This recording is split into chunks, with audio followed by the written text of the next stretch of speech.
Third leg, go. श्रीमान जी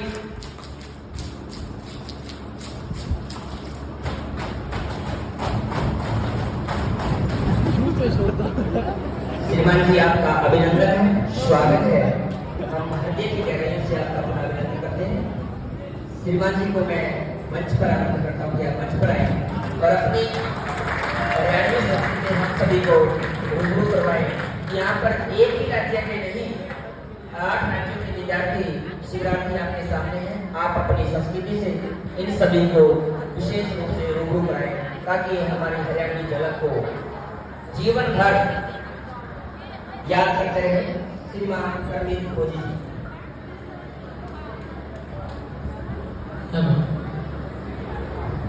बहुत भारत माता की कैंप में आए वाले स्टूडेंट्स, आज के इस कार्यक्रम के चीफ गेस्ट दिनेश शर्मा जी और जहाँ तक भी माइक के माध्यम से पहुंच रही है पत्रकार साहब का सभी को सबसे पहले जैसे हमारे हरियाणा में बोलते हैं कि हाथ जोड़कर प्यार भरी मीठी राम राम। तो बच्चों, बड़ी खुशी होती है जब भी किसी ऐसे प्रोग्राम में जाता हूं, क्योंकि हमारे को हमारे जब हम छोटे छोटे थे, आप लोगों की तरह शुरू में बच्चे के मन में पता नहीं क्या क्या होता है कि मैं कोई सोचता मैं फौजी बनूंगा, मैं डॉक्टर बनूंगा, मैं प्लेयर बनूंगा, मैं आर्टिस्ट बनूंगा।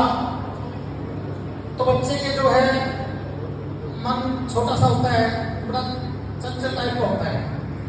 तो सबसे पहले मैं सब बच्चों को बता देना चाहता हूँ कि बेटा, आप लोग मुझे पता नहीं सारे जानते होंगे या नहीं जानते होंगे, मेरे को जानते कौन एक हाथ खड़ा करो ताकि पता लगे मेरे को। ठीक है, राजस्थान हरियाणा वाले तो दिल्ली वाले तो जानते हैं, लेकिन यहाँ पर अलग अलग स्टेट से बच्चे आए हुए हैं। सबसे पहले तो बेटा मैं इंट्रोडक्शन अपना मैं आपको दे दूं। मैं फौजी कर्मवीर के नाम से मेरे को लोग जानते हैं, एज पर सिंगर पहचान है मेरी। लेकिन इस यहाँ तक आने के लिए वो कहते हैं कि जैसे जैसे जिंदगी में पता नहीं कहाँ क्या क्या करना पड़ता है। जब मैं छोटा सा था, बच्चा था, स्टूडेंट था, तो मेरे को घर वालों ने स्पोर्ट्स में डाल दिया, अखाड़े में छोड़ दिया मेरे को रेसलिंग करने के लिए। और मेरी रुचि थी संगीत में, लेकिन घर वालों ने संगीत की तरफ मेरे को जाने नहीं दिया।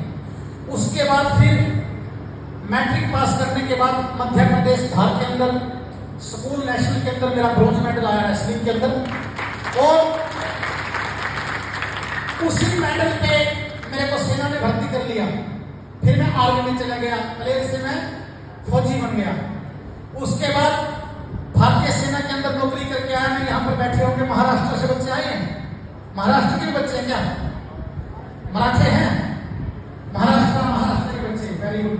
बेटा मैंने आपके अहमदनगर के अंदर आर्मड कोर की ट्रेनिंग की। आर्मड कोर में था मैं, अहमदनगर में हमारा सेंटर था, तो वहां पर मैंने महाराष्ट्र में ट्रेनिंग किया।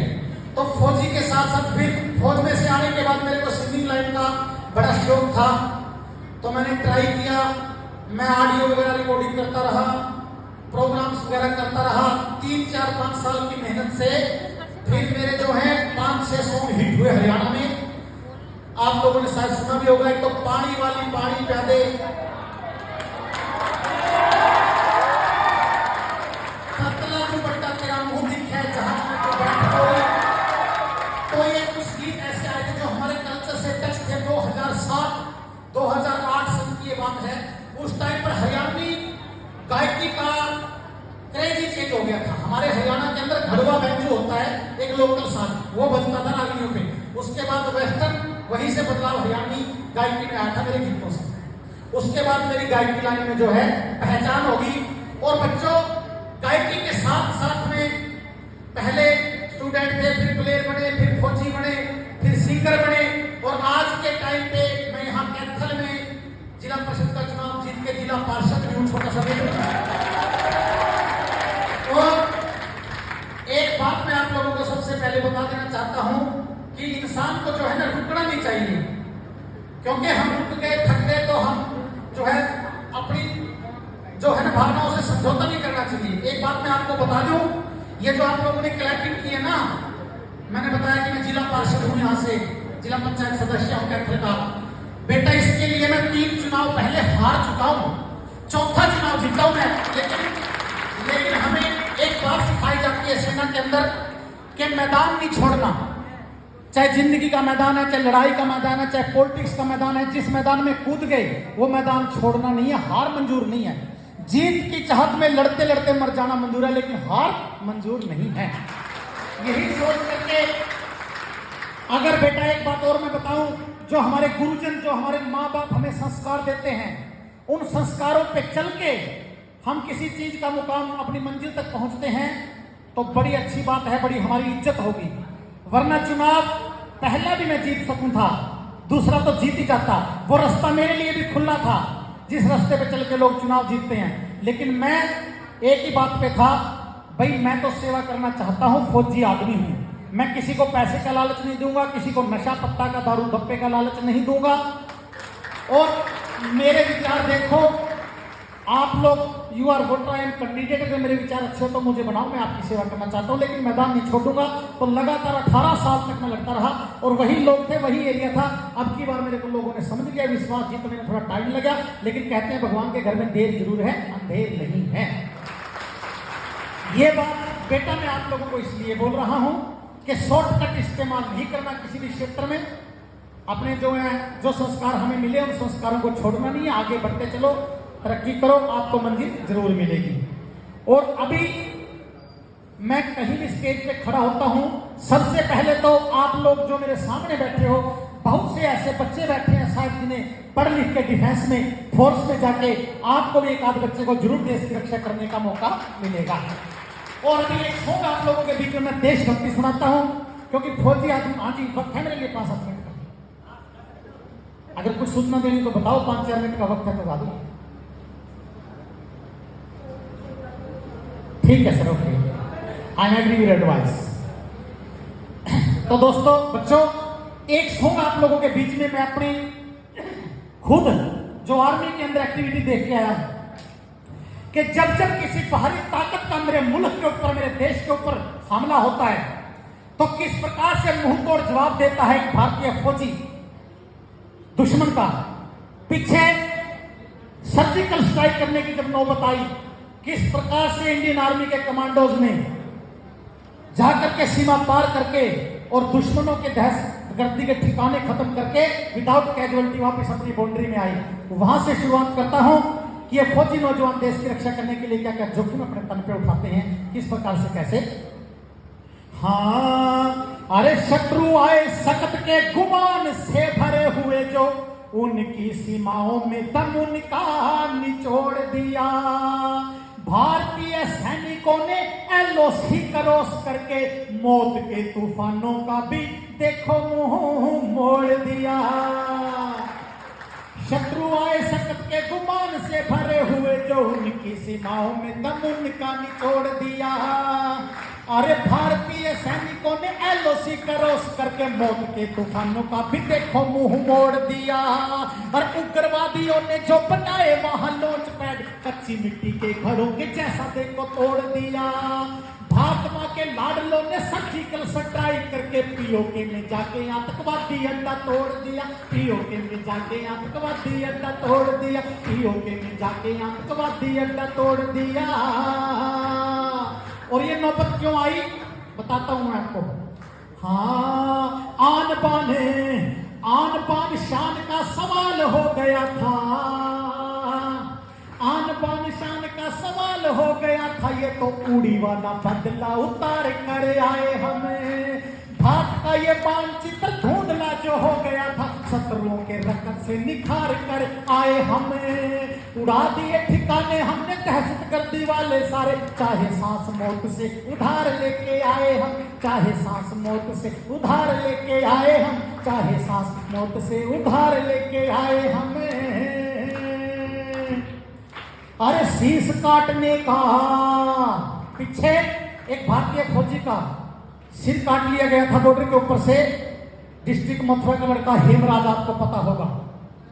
सुनना अगली बात वहां बताता हूं कि शीश काटने का कर्ज जो चढ़ाया गया, दुश्मन को मार के कर्ज वो चुका दिया। देश की सुरक्षा हेतु देश की जवानियों ने सीमाओं पे बूंद बूंद रक्त को चढ़ा दिया। गोलियों के आगे नीचे सीने हम अड़ाते रहे, भारत माँ को एक भी न घाव लगने दिया, भारत माँ को एक भी न घाव लगने दिया। और अभी चौथी लाइन बच्चों जो मैं गाऊंगा ध्यान से सुन लेना। कारगिल शहीदी दिवस के ऊपर पीछे जो प्रोग्राम था इंडिया गेट दिल्ली में, और यही गीत मैं वहां पर गा रहा था।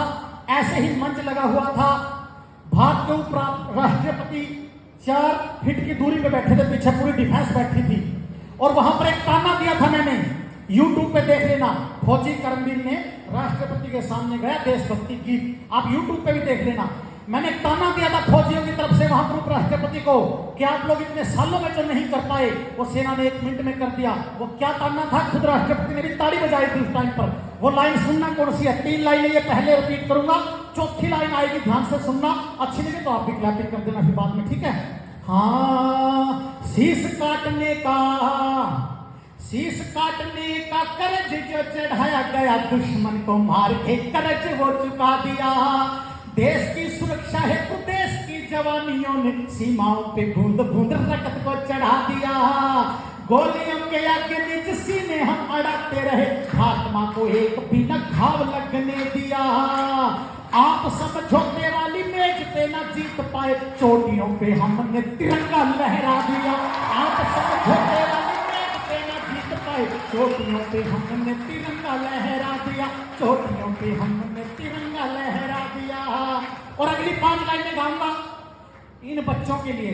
बेटा बुरा मत मानना, जब आप लोगों की उम्र, हम भी इस दौर से गुजरे हैं, 16 साल 17 साल 18 साल की जब आपकी उम्र हो जाती है ना, तो मम्मी पापा ताना देना शुरू कर देते हैं। कैसा ताना, ये तो बिगड़ गया, ये तो नाम डुबोएगा, ये तो आधी आधी रात को घर में आता है, पता नहीं क्या करके छोड़ेगा। बेचारा तंग हो जाता भी, मैं क्या करूं। लेकिन एक बात मैं बता देना चाहता हूं, ये जो भारत का जवान है ये इतना कायर, बुज़दिल और डिफाल्टर नहीं हो सकता। आज भी अगर भारत माँ को बलिदान की जरूरत पड़ती है तो भारत का हर जवान सबसे पहले वॉलंटियर खड़ा होता है कि भारत माता के लिए मैं कुर्बान होऊंगा। तो इन 5 लाइनें इन बच्चों के लिए जो मेरे सामने बैठे हैं, बेटा आप लोगों के लिए कैसे,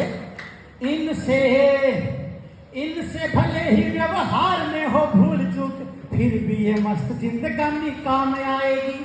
कभी कभी मानी और कभी नहीं मानी, जो करते हैं यही मन मानी काम आएगी। जब जब कंस शिशुपाल के बढ़ेंगे पाप, नट खट कृष्ण की कहानी काम आएगी। देश को जरूरत पड़ेगी जब खून की, देश को जरूरत पड़ेगी जब खून की, तो अल्हड़ सी यही नौजवानी काम आएगी, अल्हड़ सी यही नौजवानी काम आएगी, अल्हड़ सी यही नौजवानी काम आएगी।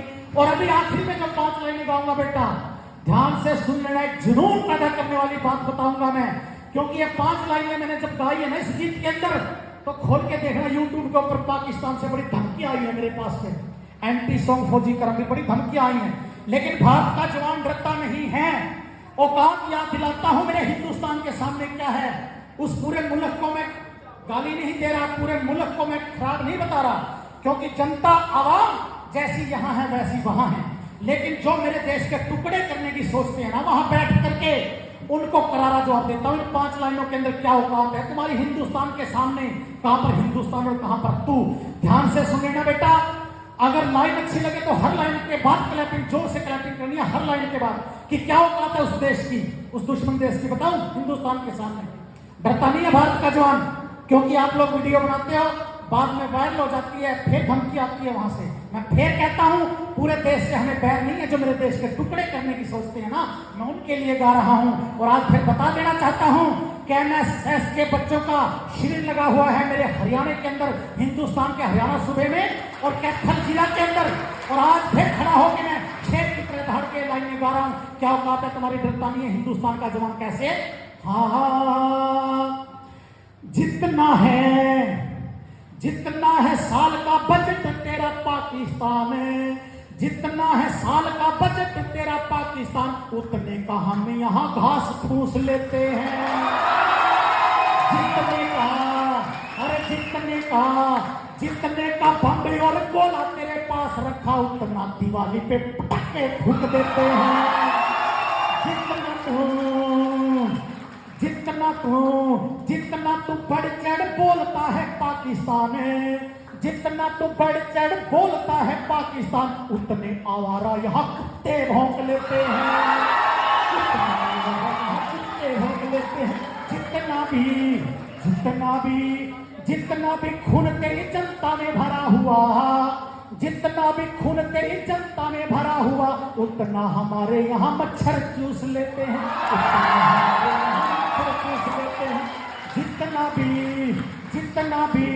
जितना भी धुआं तेरे कारखाने देते होंगे, जितना भी धुआं तेरे कारखाने देते होंगे, उतना तो साधु जी चिलम में फूंक देते हैं। उतना तो साधु जी चिलम में फूंक देते हैं। फौजी करमवीर बोले सुन ले तू पाकिस्तान, उत्तर तुम्हें हम आज ये अचूक देते हैं। जितने की दाल रोटी खाते पाकिस्तान वाले, उतना बिहारी पान खा के थूक देते हैं।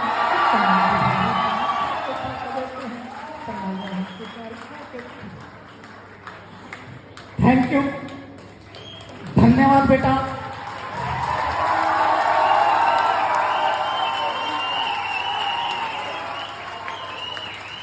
बेटा शांत हो जाइए, चुप हो जाइए।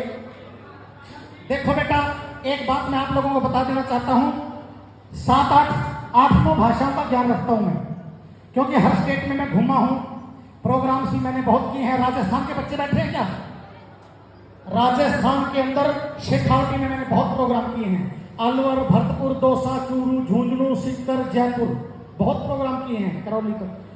तो हरियाणवी कल्चर को, बोली तो हम एक दूसरे की आपस में समझ लेते हैं, बोल नहीं पाते पूरे उत्तर भारत के अंदर। सभी बोली का अपना अपना रस होता है। पंजाबी जेड़ी बोली है पूरे वर्ल्ड के उत्ते राज कर दिया, इतनी सोहनी बोली है। राजस्थान की बोली को अपना न्यारो रस है, और हरियाणवी बोली में भी अलग रस है। और मराठी, यहाँ मराठे बैठे होंगे, मराठी गीत, मराठी फिल्में भी हमने बहुत देखी है महाराष्ट्र में रह करके। पुढे गतिरोध का ही वहां धीरे चालू, राइस प्लेट चालू है, चावल ये थे मिले, है ना। खुश रहकर ऑलवेज बी हैप्पी। और एक मेरे को इशारा किया जा रहा है कि फौजी 2 हो जाए, एक गा दिया, एक और गा दे। और एक सॉन्ग, हमारे हरियाणा का एक कल्चर होता है रागिणी, हम बोलते हैं रागिणी। और समझने की कोशिश करना बेटा, चीज ऐसी गाऊंगा क्योंकि माहौल को देखकर कलाकार को चलना पड़ता है। जैसा माहौल होता है, माहौल के अकॉर्डिंग ही कलाकार को गाना पड़ता है। स्कूल, कॉलेज, यूनिवर्सिटी के प्रोग्राम अलग होते हैं। धार्मिक जागरण हम वहां अलग मैटर गाते हैं। गांव के अंदर ग्रामीण को जागरण का प्रोग्राम होता है, वहां अलग मैटर गाते हैं। लेकिन यहाँ क्या गाना है, गाने के साथ साथ में शिक्षा भी देनी है, जवाबदारी है। तो एक